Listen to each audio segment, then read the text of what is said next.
Hello and welcome to a special episode of Beyond the Device. We felt that after 20 episodes released, it would be a good time to stop and reflect on some of our favourite lessons from the guests that we've had on so far. So 20 episodes released, plenty more already recorded due for release, and 2026 is going to be a big year for Beyond the Device. So yeah, really happy with how it's all going so far. I think we've had some amazing conversations. I feel like I've personally learnt a lot from each one. I feel like I've also got some standout lessons that I've even implemented things from so far. So I don't know how you feel, Nath. Yeah, exactly that. There were so many episodes that we were both on nodding, and we could definitely apply what they were saying to current stuff that's going on that we've had, going on in the background. So, yeah, lots of lessons. What we've done is narrow it down to our top three, and we don't know what each other have picked. We're going to start with number three and work our way up. So yeah, without further ado, let's get into it. So my number three came from an episode with Matt. So I don't know if that's the same as your number three. Yeah. It was actually. Well, there you go. Well, let's talk about it. So in Matt's episode, he was talking a lot about like perspective and it changing, and that kind of impacts the emotional decisions that happen. So one of the points he gave was, if the thing that's stressing you out, if you don't think it's going to be important in 5 years, stop catastrophizing the kind of short-term nature of what's going on. One great thing is to just have a sense of perspective. Are the things you're dealing with now, are they really big things that are going to be an issue in the future? I understand Cher's got this like a 5-year rule. It's basically if she's got an issue, she'll ask herself, am I going to be worried about this in 5 years' time? And if she says, well, I'm not, then she said, I'm not worried about it now. Then so that is her demarcation of whether something's important or not. I can relate to that massively. And if you look back at all the things in your life that have stressed you out, I even feel 5 years is probably too long. 6 months to a year, most issues are not issues after that time frame. So I think you could bring that all the way down. That helps you realize that, yes, problems are there. Problems are a good thing. Imagine having no problems in your life and just coasting along. So yeah, that's really helped me, and I'm sure it'll help a lot of people that are going through periods of high stress. And just to put a bit of perspective on, there will be another problem at that point, and you won't be thinking about this one. Yeah, and I guess that section of Matt's podcast was a follow-on from the area that I thought was really interesting. So I think the perspective over long-term problems and what you worry about, I'm probably worse at that than you are. So it's interesting that we both picked that out. But actually, for me, from Matt's episode, it was that redundancy can actually be a blessing. And I think that's probably quite timely in the current market that we're in at the moment. And obviously everyone's situation is different. So in the immediate, the redundancy can feel like a bad thing.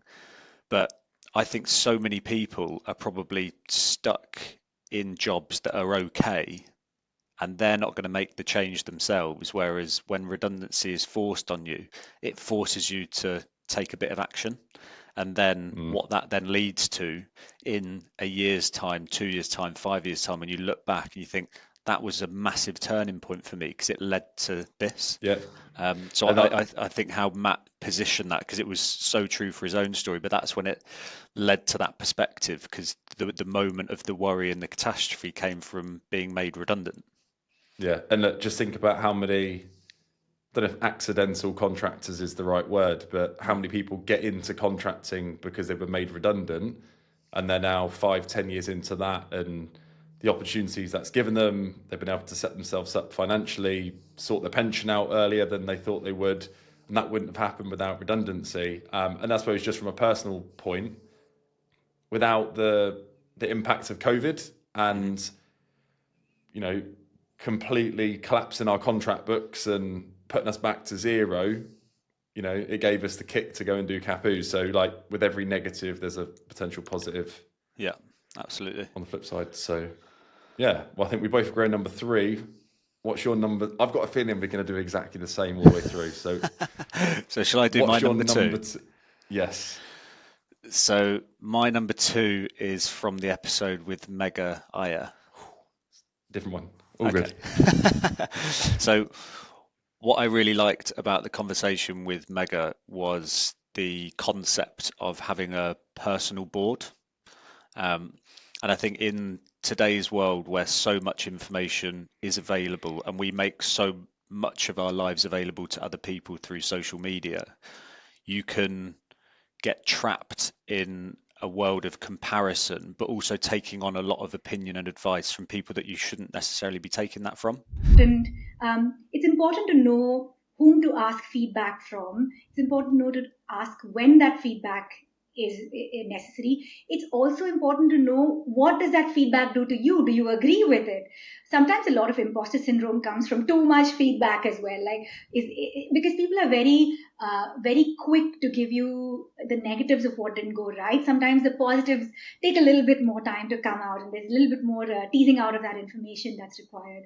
And so sometimes that can be very overwhelming, and it's easy to take away a message that, so nothing was positive about that. But that it's important for someone, and this has been my learning journey, to understand where the feedback is coming from, and to try and understand how to relate to that feedback. They're all data points at the end of the day. What data is valuable? What is significant? What is a pattern?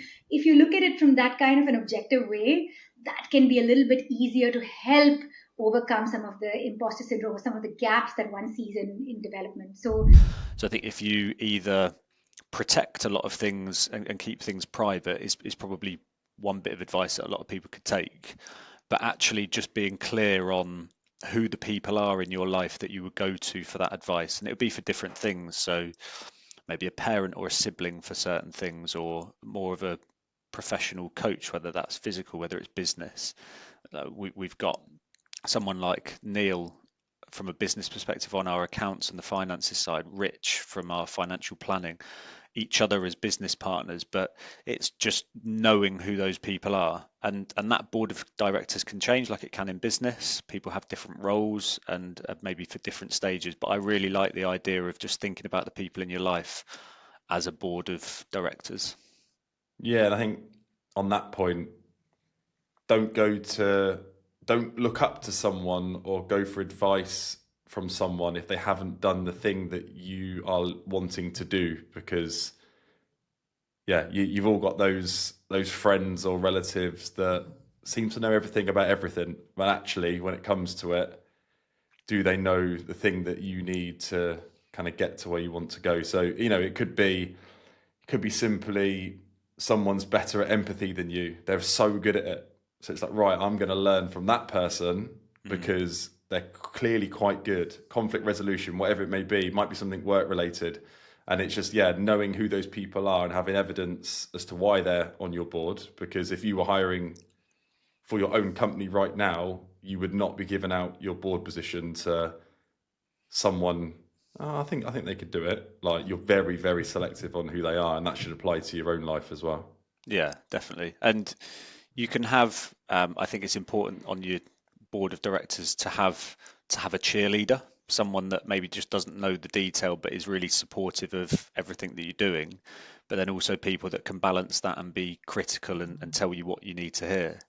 And I think maybe you have experienced this differently in the last 12 or so months being outside of the UK, but the UK's got this sort of tall poppy syndrome where you pull each other down if someone starts to progress. That you're not there's not that almost American culture of wanting to see others do well. And I think like we've built communities where people are there for a reason, and it is supportive, it is collaborative, and you are cheering each other on, you want to see each other do well. You have to seek that out, because generally in the UK it's not like that. So again, if you know who you can go to for those words of encouragement, but also the critical feedback, I think it's so important. Yeah. Nice. So who was your number two? So my number two came from the conversation with Tara Turney. Okay. So she, well, it was quite timely my message to her originally to bring her on the podcast. So as you know, our conversations on the podcast are all about the person. It's not about career tips, guidance, how to get from A to B. It's about the person, decisions that they've made. And I messaged her and just said, would this conversation resonate with you? And she came straight back and was like, I've literally had this conversation with my team this morning to say that we need to be more vulnerable with each other. Because if we're vulnerable, we're going to connect more and it's going to be a better environment. So she's like, and one of the things I spoke about in that was public speaking. And she's like, you could not have messaged me at a perfect time. So she came on and she was talking a lot about she started to show vulnerability more with her team and the connections that are building from that. So there's no shame in even with people that work for you and just saying, I am not doing okay right now. There's no reason to pretend that we're all doing okay. We're human. Yeah. The world is not doing okay right now in so many ways, and pretending that it is so we can send out another email is disingenuous at best and harmful at worst. So making sure you give the space to be human and go through it, whatever it is, and have those people in your corner around you, being honest with them so they can be honest with you, it's a game changer. That resonated with me personally because I'm definitely an oversharer.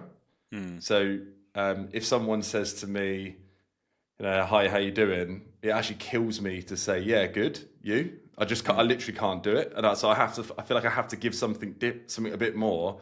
And it was the same. Like I made a rule like years and years ago in recruitment where if a contractor was interviewing for me on site, I had to go and meet them. Yeah. And by the end of that half hour, 45 minutes, like it's not going to be surface level. Let's talk about the job. Like I want to get to know this person, and that only really works if I'm really honest about what I'm doing. Yeah. And I think now, like reflecting back, that's why we've got such a good community within CAPU, is because we've been willing to share and be honest and vulnerable. So like, I cannot advocate for that enough. And what is the point in surface level? Yeah, you. Yeah. It just doesn't. There's no point. There's literally no point. Yeah. And it kind of validates the whole point of the podcast, isn't it? That exact point, that there is a human behind the job title and the company and the deemed success. But in the current climate with things like AI, I think what people want the most is connection.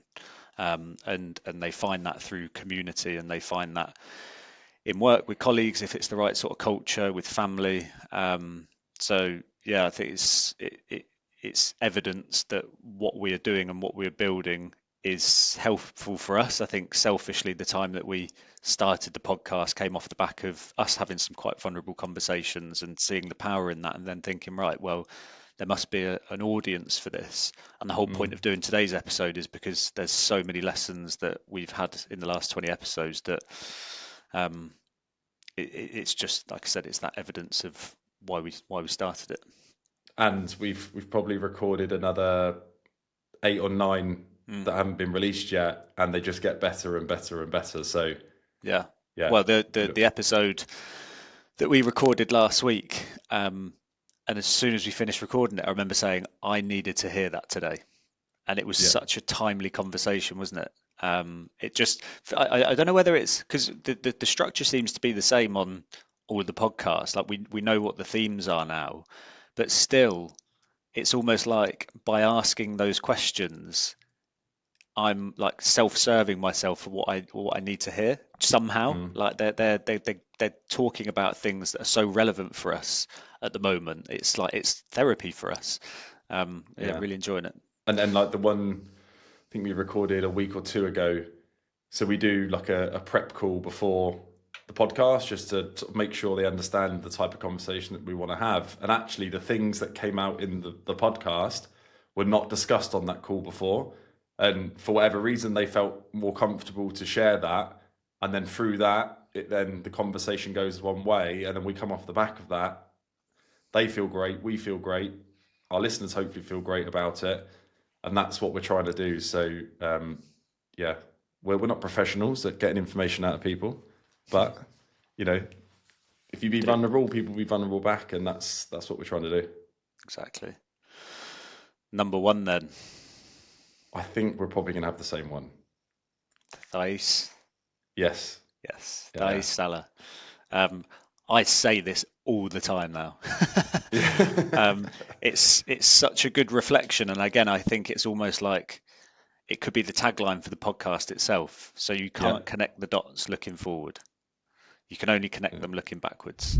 I saw this video from Steve Jobs back in Brazil. I used to teach English for kind of extra income, and I used to show that in my lessons and stuff. And I never kind of quite felt it in my bones, even though I liked the speech. But he's talking to Stanford in their graduations, and he tells them a lesson of life, and he goes about you cannot join the dots looking forward. You can only join the dots looking backward, right? So true. So it's that kind of, at the moment, talking to that guy, having some tea at the table of an Irish couple, we never thought that was going to define our whole lives. I think that Yeah.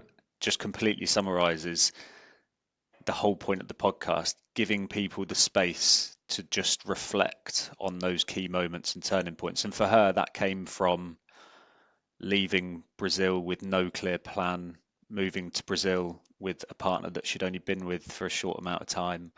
I think she was like applying for jobs at McDonald's, and it was a chance conversation with someone in the house that she was staying in, and then an Yeah, it introduction. was.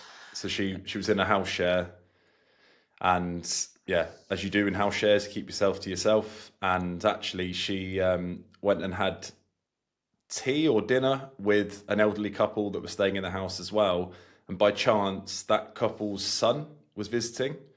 And then they were at dinner, and then they happened to work somewhere that got her husband a job, which then led to her getting a job, which meant she stayed in the country. And then fast forward, she's had a really successful career within medtech.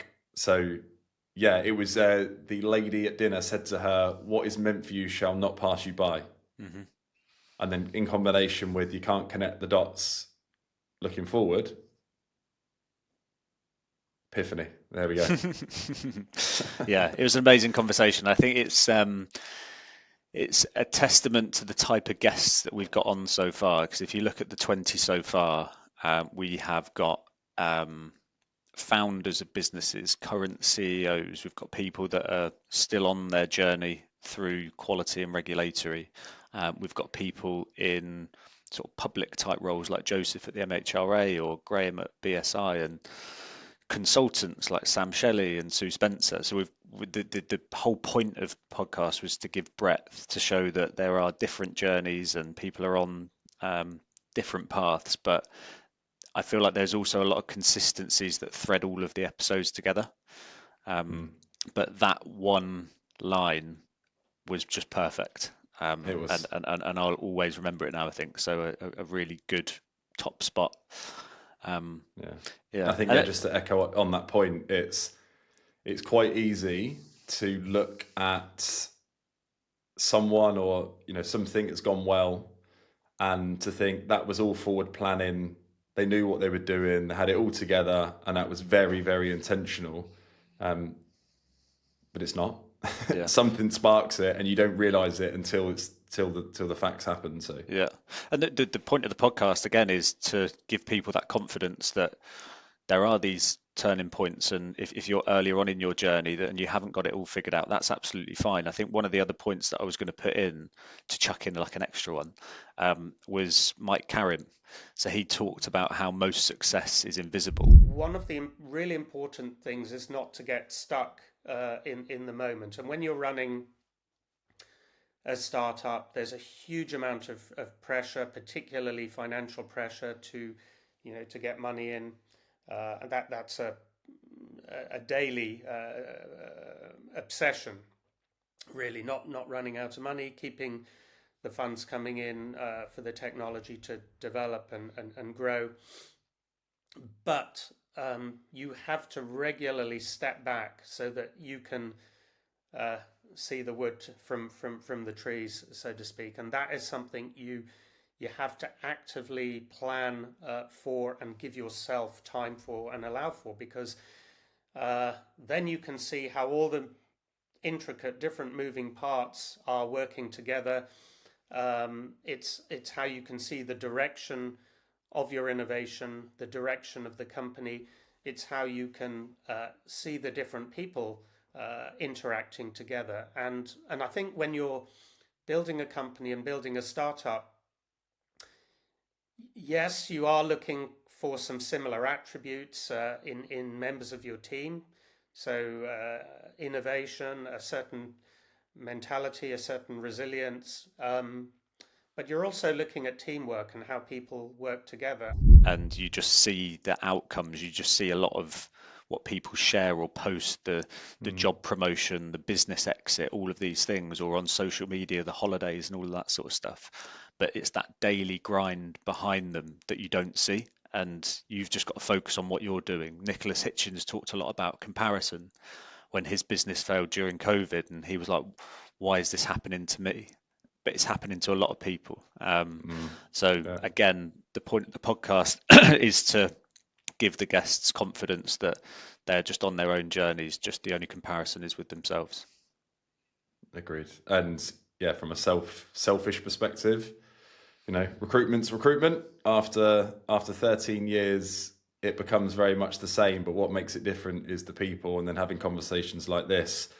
The conversations that we've had since doing this, just generally with our network, with people we don't know, are a lot more powerful than they would have done previously.